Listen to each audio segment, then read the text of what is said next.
Chapter 603 to 606. After confirming that the flustered Juzetsu has left, Kuroto stepped forward and picked up Josetsu's right arm that he had cut off not long ago. The sudden act of cutting off Josetsu's arm was not just out of anger or whim, but it was actually a planned and calculated move, with a solid reason backing it up. And the reason why Kuroto cut off Josetsu's arm is that he needed it to be used on Danzo. To obtain the maximum data from Danzo, the longer he persists in the ritual, the more beneficial it is for Kuroto.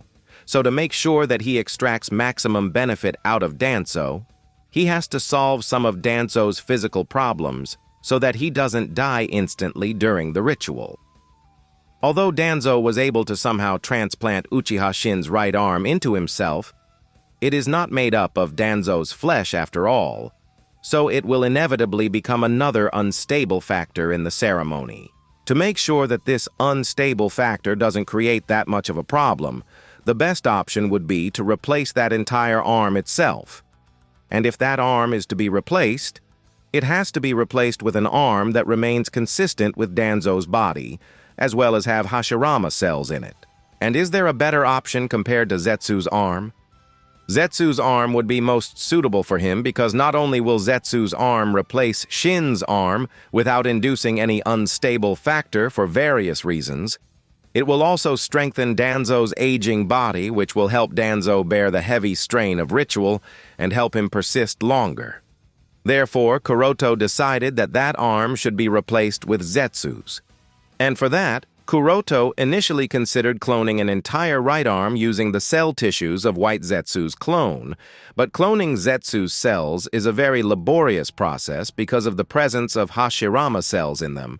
Moreover, if he were to give a cloned arm to Danzo, it would also expose Amatsukami's cloning technology to Danzo and Orochimaru, which would be problematic, as Orochimaru might be able to figure out more things about Amatsukami, and Kuroto can't have that.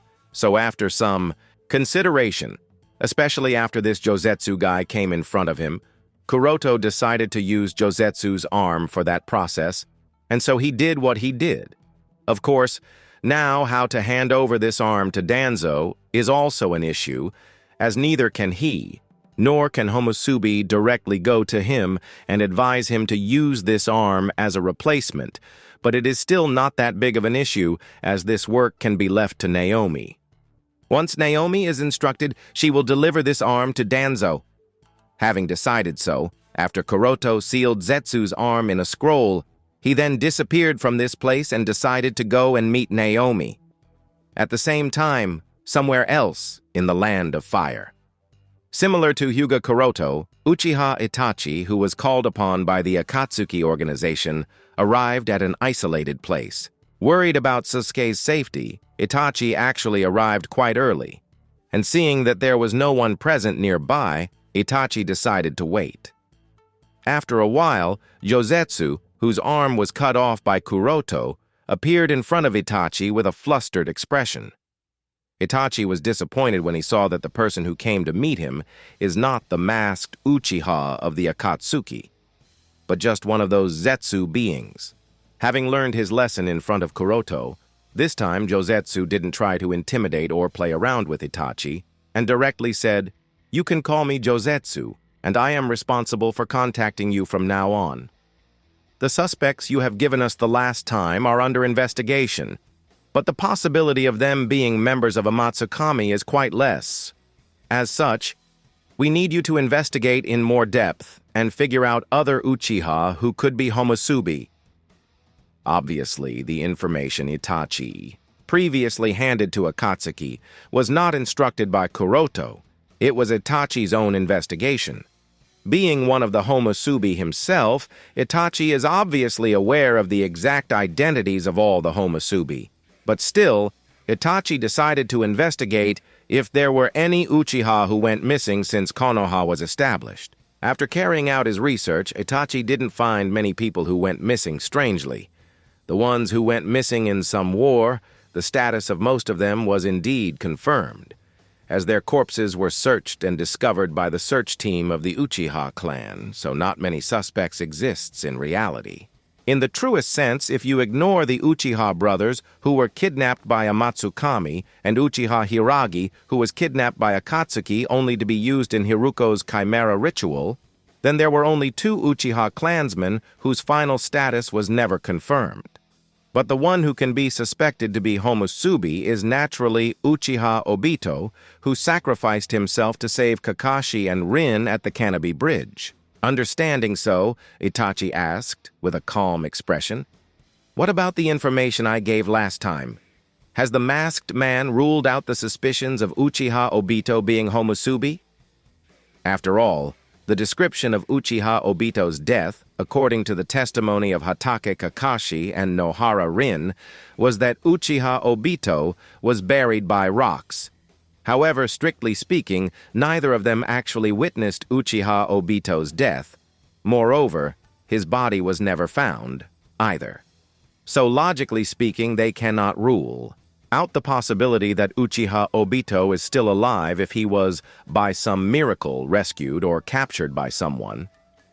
Especially after Akatsuki organization became active in the shinobi world, the presence of the masked man of Akatsuki became a big mystery.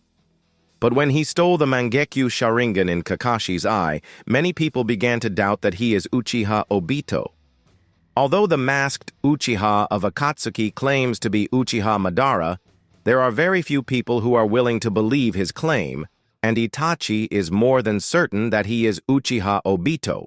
It's just that Itachi is unable to figure out why Uchiha Obito, who was known for his cheerful and optimistic nature, became so strange. Although Itachi is unable to figure out the exact reason, he can still guess that it must have been something so deep that shook all his beliefs. Because Itachi knows that everyone who was awakened the Mangekyo Sharingan must have experienced something very painful in their life. When faced with Itachi's question, Yozetsu was not sure how to answer. So he laughed ha-ha and changed the topic. "The reason I am asking this to you is that other than that male Homusubi, there is also a female Homusubi in the Amatsukami organization. Do you have any suspects who might possibly be her? You know, the female Homusubi of Amatsukami also has the legendary Mangekyo Sharingan. Finding her shouldn't be that difficult for you, right?" Itachi stared at Josetsu for a moment and said, "I have investigated all the possible suspects, although there were many. People from our clan who went missing during the First, Second, and Third Great Shinobi War. We were still able to confirm the status of most of them after investigation, so not many suspects exist. Other than Uchiha Obito, whom I told about not long ago, two Uchiha brothers who were kidnapped by Amatsukami a few years ago, one Uchiha who was kidnapped by Akatsuki for the Chimera ritual, there was only one female Uchiha whose death was quite a mystery even to us. If my guess is correct, which it is, then this particular female Uchiha might just be the person behind the Homusubi mask." Josetsu's eyes brightened, and he asked, "Who is she?" Asked by Josetsu, Itachi took out a scroll from his cloak and said, "The results of my investigation are in this scroll, and I can give this to you. But..." While eyeing the scroll, Josetsu asked, "But what?" Itachi's expression became serious, and he said word by word, "I want Akatsuki to return my brother first." Josetsu frowned. "What?" Itachi said, "This is my condition. Return my brother, and I will give this scroll." Josetsu hesitated. Obviously, he cannot decide such a matter. As if Itachi understood Josetsu's thoughts, he said, "You can ask the masked man. I am sure he will consider my words. And just in case, to make sure that I am not deceiving you, I am going to give you the name of the person I am talking about. Uchiha Naori. Remember this name and tell it to Uchiha Madara and see if her name rings any bells." Yup. Itachi decided to use Uchiha Naori, as her death is still a mystery for the entire Uchiha clan. How exactly Uchiha Naori, the creator of Izanami, died is something no one in the Uchiha clan is aware of. Perhaps the current Uchiha patriarch may know, but Itachi is not sure if his father knows how Uchiha Naori died. As such, he decided to include her name in the scroll as well. As for the issue of whether masked man will not believe that the female uchiha of Amatsukami is Uchiha Naori, it's not Itachi's problem the masked man will believe if he wants to, and he will not believe if he doesn't want to. Itachi was only asked to investigate, and he did that exactly. Besides, who is the masked man to claim that Uchiha Naori is not Homusubi? After all, the masked man claims himself to be Uchiha Madara. If he can be Uchiha Madara, then why can Uchiha Naori not be the female Homusubi of Amatsukami, the base of the Akatsuki organization? Out of nowhere and without any warning, suddenly an extremely painful cry penetrated through the rock walls and resounded throughout the underground base, shocking both Sasuke and Neji, who were busy in a training fight, causing them to stop their training and look at each other in shock and confusion. Sasuke asked Neji, "Did you hear that too?" Neji nodded with a horrified expression, and then with his activated Byakugan, he tried to search the location from where the cry was coming, only to be left disappointed, because that place is probably out of the range of what he can perceive currently. As such, he was unable to confirm it. Regardless, even he could not see the person in question. He could still feel the pain and despair that the cry was carrying. In fact, to Neji, it didn't feel that the cry belonged to a human, at least not one human. It felt as if hundreds of people or probably ghosts were crying in pain and despair. Seeing that Neji was unable to find anything, Sasuke turned toward Shinichi, who was seemingly unaffected by the sound and was calmly sitting on a rocking chair with a dry twig in his mouth, and asked, "Shinichi-san, what's the matter with this sound? Are you Akatsuki shinobi torturing weak people?" Shinichi opened his left eye and said with a lazy expression, "Even if we are torturing ordinary people, it's irrelevant to a bunch of brats who can't do anything. So shut your mouths and continue to train without getting distracted by every little thing." "You!" Sasuke was annoyed at Shinichi's response, but understanding that Shinichi was indeed correct, he decided to tacitly shut his mouth and continued to train. The same was the case with Neji. Although he was curious, he didn't try to explore things he shouldn't know because of his weak strength. After reprimanding Sasuke and Neji, Shinichi looked in the direction of the gate of the dungeon cell with a thoughtful expression on his face. "So it's finally time, huh?" Somewhere else at the base of the Akatsuki organization, Konan looked solemnly at Sasori and Kakuzu, then questioned, "How is his situation?" Sasori shook his head with a helpless expression, and similarly, Kakuzu also fell silent as he glanced into the sealed room behind them. The previous cry filled with pain and depression came from the sealed room behind the two of them, and the source of the cry was none other than Hiruko, who was sealed inside the room behind them. After being saved by the masked man, Hiruko was brought back to the base and sealed here. Back at the battlefield in Konoha village, although the masked man managed to save Hiruko from the last blow of Fujin, the damage that was dealt with him by Fujin was already done, and those injuries that were a result of the disintegrating characteristics of all killing ash bones are not something that can be treated or healed so easily. If it was some normal shinobi in place of Hiruko, it would have been instant death because of instant disintegration of his body, but because Hiruko is slightly different, he was able to delay the death and heal himself. Hiruko has mastered Yomi's dark medical ninjutsu, and using that he was able to survive for quite a long time by the continuous use of dark medical ninjutsu.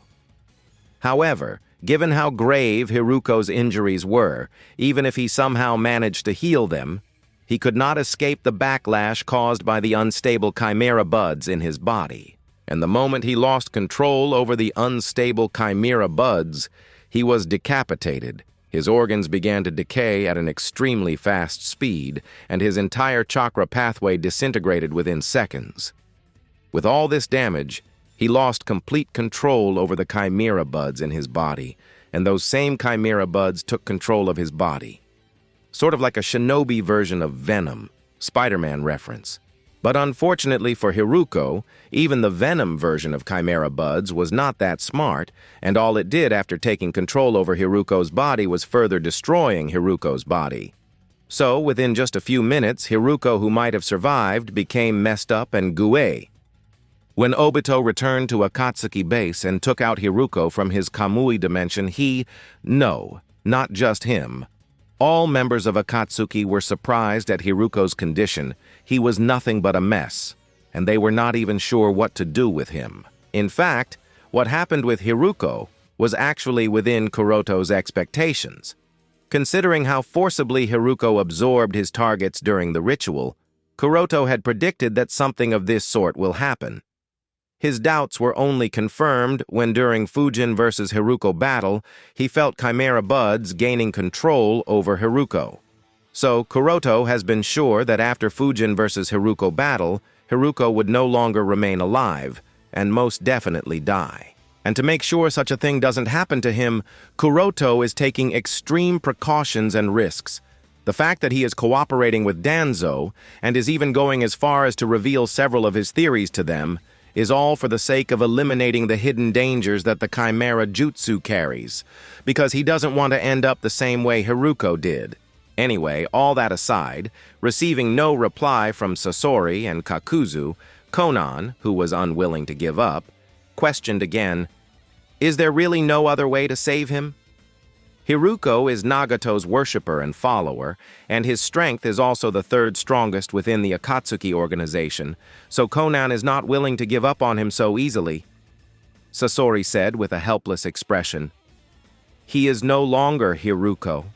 Aside from the physical damage, even his soul is broken and distorted to the point that it can no longer be saved. All I can do for him now is turn him into a puppet, without any soul. That's the only thing possible.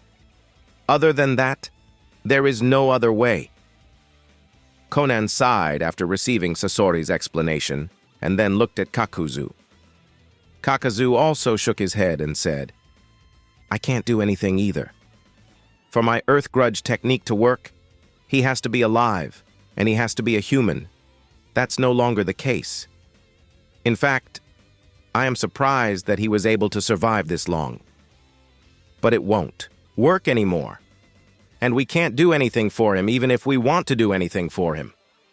In fact, from a certain perspective, it can be said that the chimera buds that are in Hiruko's body are somewhat similar to the Earth Grudge in Kakuzu's body, but of course they have somewhat different functions, and the chimera buds in Hiruko's body are too terrifying when it comes to assimilating the flesh and blood of others. As far as Kakuzu considers, putting that kind of stuff in one's body is equivalent to signing a death agreement, because if the person in question doesn't pay attention and let down their guard for even a moment, then it will start to take control over the body of the user. Seeing that body, Sasori and Kakuzu have given up on Hiruko, even if she was unwilling, Konan had to accept this fact. And after a sigh, she asked, "Then what will happen to him? Will he just continue to do what he is doing at this moment?" Through the small observation glass in the gate, Sasori looked inside and said while shaking his head, "I don't know. And I am afraid no one can answer this question. It's possible that the gluey substance that has shown some signs of intelligence will evolve and change into an intelligent species capable of working together with us, and it's also possible it will become an uncontrollable monster that only wants to destroy everything. Of the people left in the Akatsuki organization, no one can actually predict what will become of the chimera buds. In fact, no one in the shinobi world could tell what will become of the chimera buds, because no one truly understands what is the true extent they can evolve into. The chimera jutsu of Hiruko has actually opened a gate to the realm of gods, and as the first user of chimera jutsu, whether that thing will become an uncontrollable monster or an almighty god is not something the likes of mortal can guess. Regardless of what happens, that thing is no longer Hiruko, and it will no longer be Hiruko.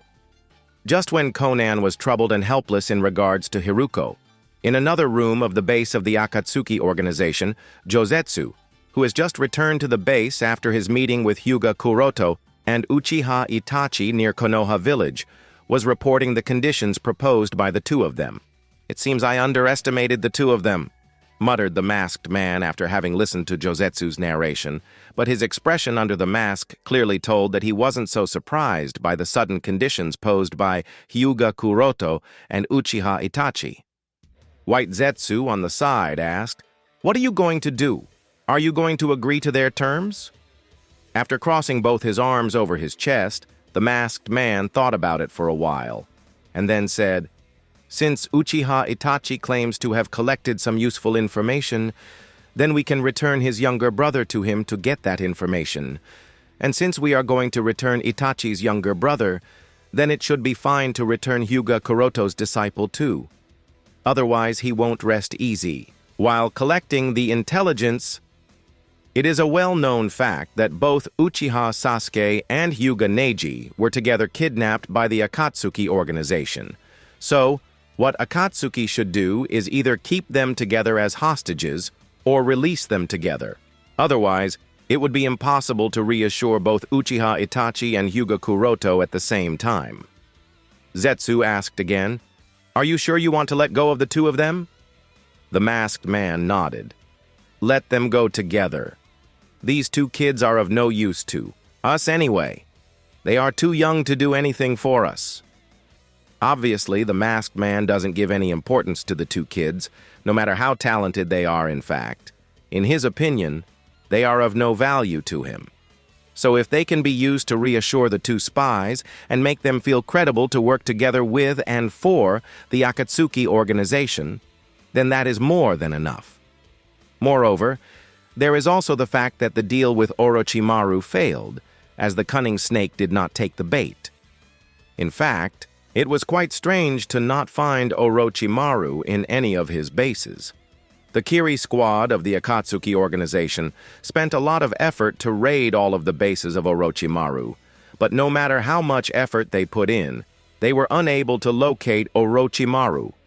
And not just Orochimaru, they were unable to locate any of Orochimaru's subordinates either. Although this is quite baffling, regardless, the deal with Orochimaru cannot be done is already confirmed, the hostages cannot be exchanged, and thus, obtaining the Kyuubi's Jinchuriki cannot be done for some time. So there is no point in keeping these children here. As such, it is better to just let them go back to their homes. To Konoha, White Zetsu nodded. "All right." Then questioned, "Do you want me to implant something in their body? Using that implant, we will be able to control the two boys whenever we want." The masked man thought about it, then shook his head. "We can, but it would be useless. After being rescued, both of them will be thoroughly examined, so whatever we implant in them will not go unnoticed. So just leave them as it is. If that's the case, then I will make the necessary arrangements." After speaking so, Zetsu and Josetsu sunk into the ground and left the base of the Akatsuki organization, Orochimaru's base. Standing at the entrance of the cave, Kabuto respectfully greeted Orochimaru, who had just returned from Konoha. "Orochimaru-sama, welcome back." Orochimaru nodded lightly. Then, while walking inside the base, he questioned in a casual tone, "Did something happen while I was away?" After wiping the sweat off his forehead, Kabuto thought how to answer, and then said, "A few days after you left, the Kiri squad of Akatsuki was able to somehow locate this base and launched a surprise attack here. In order to prevent the capture of the Jinchuriki of Kyuubi, I had no choice but to take the two kids with me and hide in the Ryuchi cave." As soon as he heard that Kabuto took the two of them into the Ryuchi cave, Orochimaru came to a sudden stop, and while staring at Kabuto, he asked again, "Did I hear that correctly? You went to the Ryuchi cave and took the two kids with you?" Under the sharp gaze of Orochimaru, Kabuto lowered his head and then nodded nervously. Yes. Orochimaru-sama." "Interesting." Orochimaru muttered and retracted his gaze. Then, while continuing to walk inside, he questioned, So what did the three of you do in the Ryuchi cave? Kabuto followed behind Orochimaru while narrating his experience of visiting the Ryuchi cave from the very beginning to the very end. Of course, because he was not aware of the exact details of Naruto's senjutsu training under Ichikishima Jaime's guidance, so he could only say that Naruto is suspected of having learned the senjutsu, not how he learned, or the exact process. Orochimaru was taken aback when he heard that Naruto is suspected of having learned senjutsu, and muttered with a thoughtful expression, "If this is true, and if Naruto really did learn senjutsu and mastered it at such a young age, then his skills and abilities have to be reevaluated." Out of curiosity, Orochimaru decided to first check out Naruto's situation and his overall progress, and as such, he together with Kabuto came to the area where Naruto was training. From a distance, Orochimaru was able to see Naruto sitting in the lotus position on the ground, scratching his head and muttering in confusion, "How could it be? Why is it not working? Obviously, I was able to do it every time when I was there." Kabuto looked and Orochimaru said with a helpless expression, "This is the situation, Orochimaru-sama. Although they say that he has mastered senjutsu, when I asked Naruto to show it to me, he was unable to use it. So I am not sure." The reason why Kabuto told that Naruto is suspected of having learned senjutsu and not managed to learn senjutsu is that when they were at the Ryuchi cave, Naruto claimed to have learned it. And it was not only Naruto, even Ichikishima Haim, who was in charge of training. Naruto also stated that Naruto has successfully learned Sennin mode, and what he needs now is just practice to increase his proficiency in it. But after they left the Ryuchi cave, and when Naruto tried to enter Sennin mode, he was unable to do so. As such, Kabuto was not sure what to think about this situation. Such a situation gave Kabuto a completely new understanding of Naruto's unreliable nature.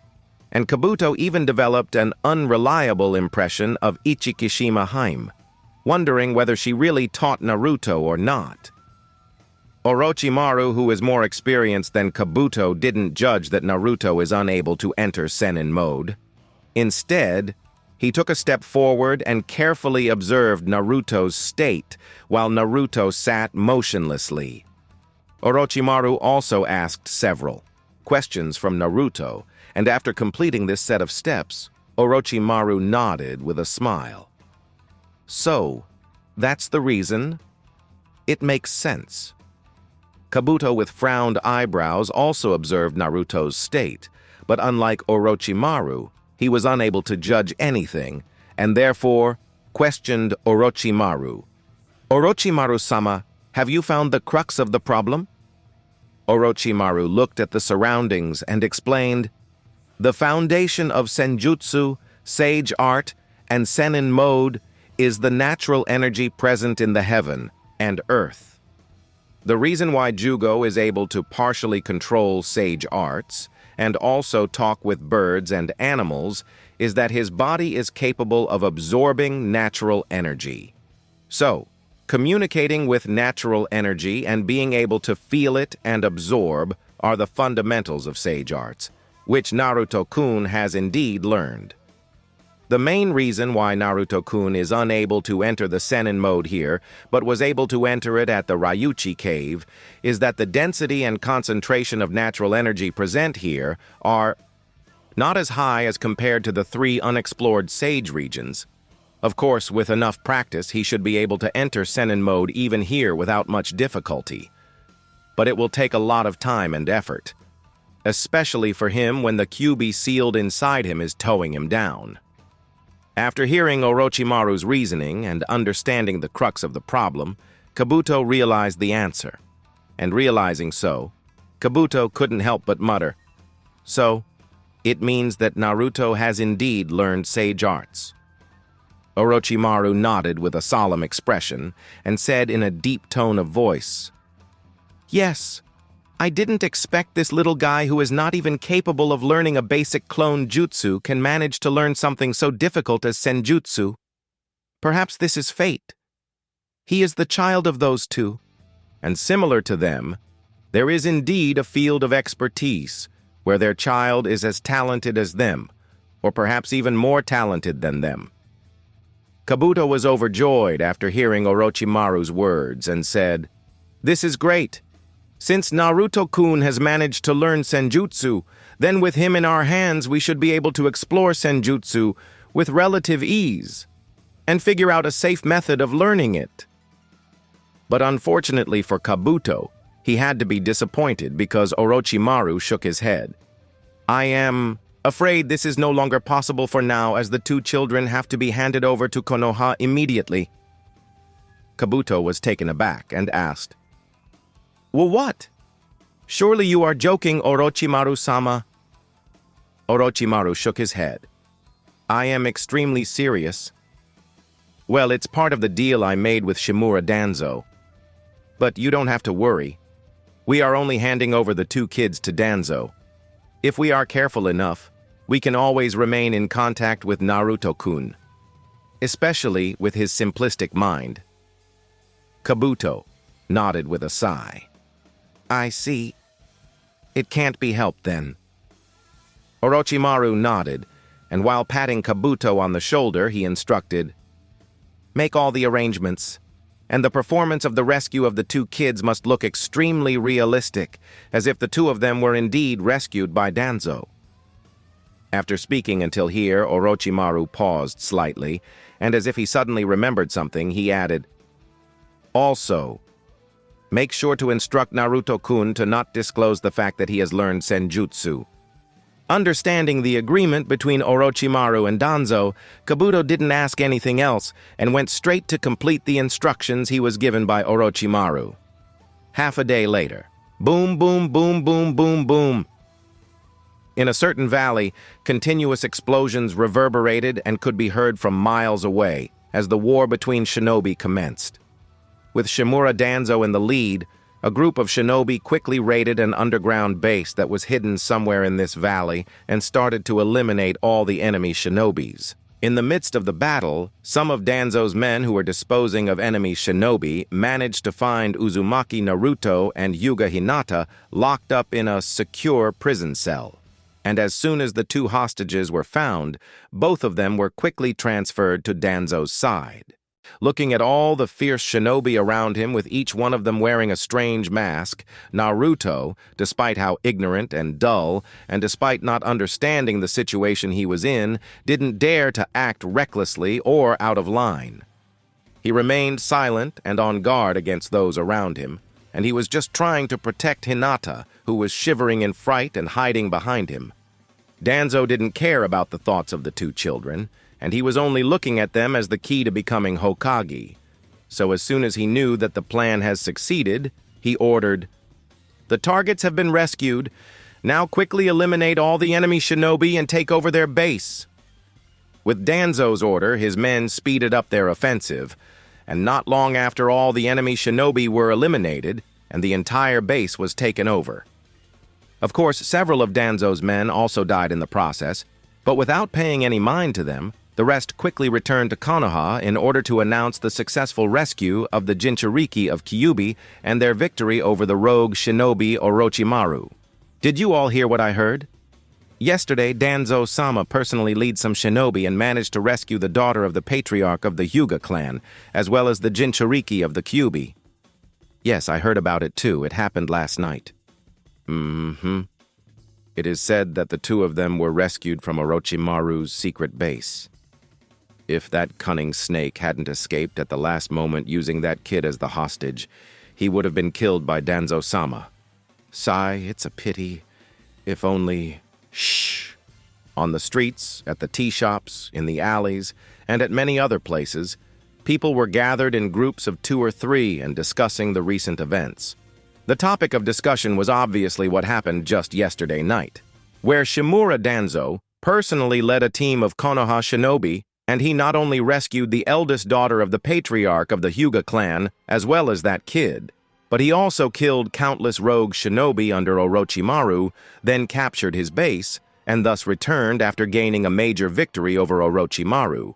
What's coincidental is that the two children that were kidnapped by Orochimaru were rescued by Danzo on the night before the day on which the vote of confidence is supposed to be held.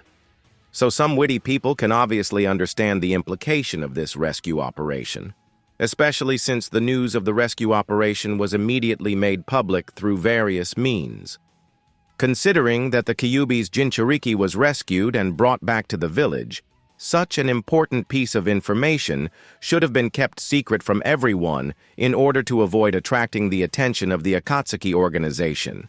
But such an obvious thing that should have happened did not happen. Not only the information was not kept a secret, but it was in fact made public in just one night and was spread all over the Konoha village. As a result, in just one night, Shimura Danzo's popularity soared all over the village, and in the hearts of Konoha villagers, the admiration for Danzo suddenly skyrocketed, and he became the main subject of the talk of the town. Up until a few days ago, the Konoha villagers had only heard that there existed someone by the name of Shimura Danzo on the advisory board of Sandaime-sama. As for what kind of person he was, what all things did he do for the village, what he sacrificed for the village, and so on, such details were a complete mystery for everyone. In fact, not just the ordinary Konoha villagers, but even most of the Konoha genins and chunin, as well as some jonin, were also unfamiliar and unaware of the kind of existence Shimura Danzo was. And among the people who were aware of the kind of existence Elder Danzo was, they only knew that he was the leader of some secret Anbu unit that used to go by the name of Root. Other than this information, they knew nothing else about Shimura Danzo. So basically, Shimura Danzo was a big mystery for everyone as no one knew anything about him. Obviously, this was because Shimura Danzo had always lived in the shadows of Konoha village, so his prestige in the hearts of Konoha villagers was not that high. As such, even if Sandaime Hokage is forced to step down by the means of a vote of confidence, taking over the position of Hokage won't be so easy for Danzo. After all, two of the three legendary Sannin, Tsunade Hime and Jiraiya, are present in the village. The prestige of Tsunade Hime and Jiraiya far surpasses Danzo, and this is the reason why Danzo enacted the rescue operation of the two children. Undoubtedly, under vigorous propaganda, this self-directed and self-enacted last-minute rescue operation has had a very good impact on Danzo's reputation. People of Konoha are currently emotionally frustrated due to repeated defeats and the loss of loved ones, so they desperately need some good news about Konoha's victory in order to vent out their suppressed emotions. Shimura Danzo coincidentally brought such a victory to the village, and as a result, he immediately won the hearts of many Konoha villagers. Hokage office. Sandaime Hokage clasped his hands behind his back and stood in front of the glass window, looking at the reconstructed village with a thoughtful expression on his face. Because of the good planning, the layout of the reconstructed village is more reasonable than before, and various areas have been spread out. Although this increased the total cost of reconstruction, it is still worth it. After all, in a little over a month, the entire village was reconstructed back to a prosperous and bustling state. At this time, Jiraiya and Tsunade arrived at the Hokage office. But unlike Sandaime's thoughtful expression, both Jiraiya and Tsunade had gloomy expressions on their faces. Whoosh! Before either of the three could speak anything, suddenly an Anbu arrived in the office and reported, "Hokage-sama, the voting has begun." Sandaime nodded lightly and waved his hands. "I heard it. You may leave." The Anbu quickly bowed to Sandaime and disappeared from the Hokage office. After the Anbu shinobi was gone, Tsunade Hime questioned with a frowned expression, "Sarutobi-sensei, are you just going to leave him as is?" The him in Tsunade Hime's words is obviously Danzo, who is the root cause of the vote of confidence farce that is currently being held in the village. Sandaime sighed lightly and said with an exhausted tone, "The position of Hokage not only carries power, but it also carries the responsibility of safeguarding the village as well as expectations of too many people. Since Danzo is so hell-bent on becoming the Hokage, let him try," Jiraiya asked. But sensei, would it really be appropriate to hand over such power in the hands of someone like Danzo? Sandaime turned his attention to Jiraiya and said with an unhappy tone, "Isn't all this happening because either of you is unwilling to carry on this responsibility?" As soon as Sandaime pointed out this fact, Jiraiya turned his head and started to whistle nervously. Even before Danzo started to manipulate public opinion against him, Sarutobi Hiruzen had already decided to carry on the blame for the destruction of the village on his shoulders and wanted to step down from the position of Konoha's Hokage. He wanted to let Tsunade Hime succeed him as the Godaime Hokage. Tsunade Hime, or better yet, Senju Tsunade, is the best candidate to take over the position of Konoha's Hokage, whether in terms of prestige, strength, or background. As the granddaughter of Shodaime Hokage, she can succeed as the Konoha's Hokage without any problem. But it's a pity that Tsunade Hime refused to become Hokage. Because Tsunade Hime's younger brother Nawaki and her lover Dan died because they wanted to become Hokage, as such, Tsunade Hime has a deep aversion towards becoming Hokage. Sandaime was sort of helpless because of Tsunade's choice, and he could only turn to Jiraiya, but Jiraiya also refused without any hesitation. He, who prefers to be free and unbound by any chains, obviously wouldn't want to be tied down by the chains of responsibility that the Hokage has to carry. Moreover, Jiraiya also carries the guilt of not properly guiding Nagato, and as such blames himself for all the act of terrorism caused by the Akatsuki organization. And because of this, he also refused to succeed as Konoha's Hokage. Since both his disciples refused, Sandaime was left completely helpless. He looked at both his disciples standing in front of him with a headache and felt more tired. Even he knows that he is getting old, and as such, whenever he would face any problem that he is unable to solve, Hiruzen would subconsciously think of Konoha's Yellow Flash. That man who could have become the greatest Hokage Konoha could have had, unfortunately, died too young. Helpless, tired, and exhausted, Sandaime could only sigh. Sigh. At the situation and think of the past days. Time passed minute by minute, and the three people present in the Hokage office fell into silence. No one spoke anymore, and they were quietly waiting for the final result of the voting. After a few hours, several people, including Shimura Danzo, Utatane Koharu, Uchiha Fugaku, Hyuga Hiyashi, Nara Shikaku, as well as other patriarch of the major shinobi clans, came to the Hokage office. Struck. Danzo strokes his crutch on the ground to attract the attention of the three present in the Hokage office, and then declared, "Hiruzen, the result of the vote of confidence has come out. And unfortunately, the number of votes in your favor is far less compared to the votes against you. As such, you must step down from the position of Konoha's Hokage." Utatane Koharu didn't want the matter to escalate too much, and as such, she took over the conversation from Danzo, then said, "Hiruzen, from here on, you are no longer Konoha's Hokage, and a new Hokage will be selected for the village in your place. Of course, considering your experience and qualifications and everything you have done for the village, you will be given a position as an elder in the advisory board." Sandaime nodded lightly. "I see. If that's the decision of the majority, then it can't be helped." He wasn't much surprised by the results of the vote of confidence. After all, Konoha village was destroyed overnight. No matter how high his reputation may have been in the hearts of everyone, the responsibility of failure cannot be shirked, and he has to bear this responsibility on his shoulder. As such, Sandaime calmly accepted the result of the vote of confidence. Elder Koharu continued, "As one of the elders of the advisory board, you naturally have the qualification to nominate a candidate for the position of the next Hokage. Do you wish to nominate someone?"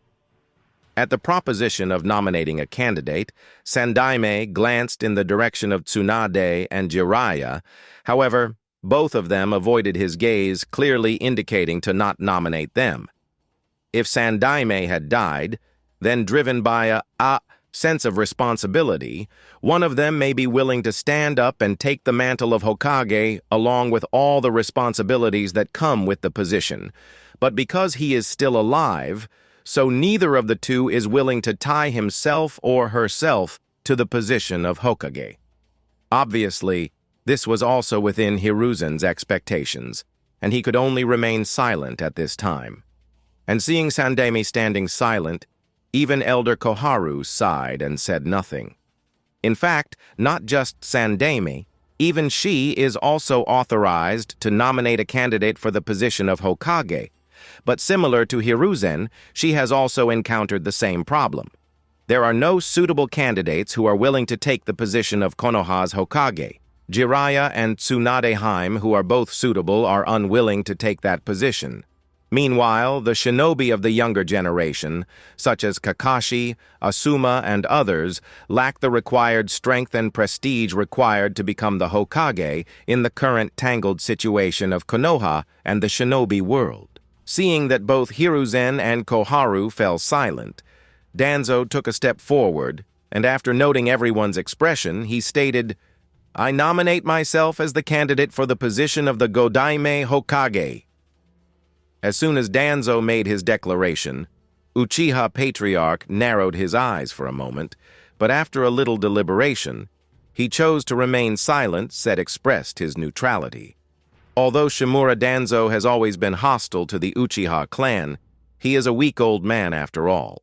This time he has declared complete enmity with the major Hokage faction in order to take over the position of Hokage.